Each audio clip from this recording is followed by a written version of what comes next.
Bulletin के आगाज में आपको बताएं कि कराची के मुख्तलिफ इलाकों में वक्फे वक्फे से बारिश का सिलसिला जारी है। गुलशन इकबाल, शारा फैसल, गुलिस्तान जोहर, बहादुराबाद में बारिश। इसके अलावा औरंगी टाउन, नाजमाबाद, नॉर्थ नाजमाबाद में भी बारिश का सिलसिला जारी है। शहर में बरसात का सिस्टम कल तक मौजूद रहेगा। महकमा मौसमियात की जानिब से ये पेशगोई की गई है। कराची शहर के मुख्तलिफ इलाकों में वक्फे वक्फे से बारिश का सिलसिला जारी है।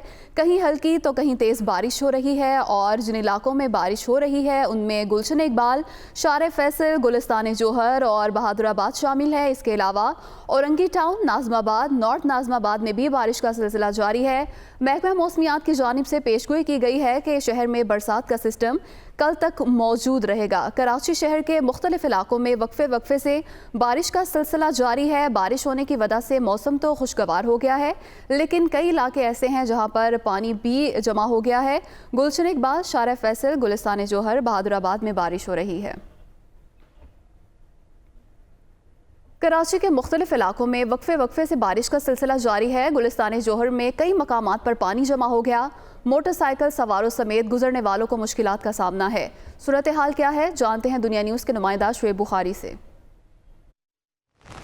बिल्कुल, शहर के मुख्तलिफ इलाकों में कहीं हल्की तो कहीं तेज़ बारिश का सिलसिला जो है वो जारी है। रात गए से जब वो बारिश का सिलसिला जारी है और शहर की जो सड़कें हैं अब वो ज़ेर आब आना शुरू हो चुकी हैं और शहर में इंतज़ामिया नाम की जो है वो कोई चीज़ नज़र नहीं आती। सड़कें जो है वो तालाब बन रही हैं। मैं इस वक्त मौजूद हूँ कराची के इलाके गुलिस्तान जौहर डोलमियो सोसाइटी रोड पर, जहाँ पर इस वक्त बारिश का पानी जमा हो गया और शहरियों को बहुत ज़्यादा परेशानी का सामना करना पड़ रहा है। मेरे साथ एक शहरी मौजूद है, उनसे पूछ लेते हैं कि कब से ये पानी जमा हुआ है और इंतज़ामिया पानी निकालने के लिए अब तक क्यों नहीं पहुँची। ये जिस दिन से बारिश शुरू हो रही है, आज कोई तकरीबन 10-12 दिन हो चुके हैं, ये कंटिन्यू इसमें यही हालत है कि लोगों का इधर से गुजरना रहना बहुत मुश्किल हो चुका है।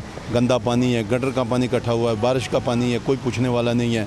ये गुलशन इकबाल का सेंट्रल गवर्नमेंट सोसाइटी का एरिया है, डालमिया का। मुतालबा करेंगे कि आए इसका कोई हल करें ताकि लोग आने जाने में दुश्वारी हो रही है। गंदे पानी से जाते हैं बंदे, गुजरते हैं, मोटरसाइकिलें हैं, कारें हैं, बंदे पैदल चल रहे हैं, बीमारियाँ फैल रही हैं। हमारी रिक्वेस्ट है कि आके इसका कोई हल करें। आपने सुना कि शहरी जो है वो यही मुतालबा करते दिखाई दे रहे हैं कि किसी तरीके से इस पानी को निकाला जाए और सड़क को जो है वो साफ़ किया जाए और साथ साथ इंतज़ामिया को जो है वो मुतहर्रिक किया जाए, चूँकि बारिशें तो अब 23 से 25 तक महकमा मौसमियात की जानिब से ही बताई गई हैं और साथ साथ शहरियों के लिए एक ये भी एहतियाती तदाबीर जो है वो अख्तियार करना बहुत ज़्यादा लाजिम होगा। बेवजह घरों से ना निकलें और चूँकि सड़कें जो है वो गीली हैं तो इसमें ट्रैफिक हादसा जो है वो मामूल होते हैं, तो ऐसे में शहरियों को जो है वो बहुत ज़्यादा एहतियात की भी ज़रूरत है। जी।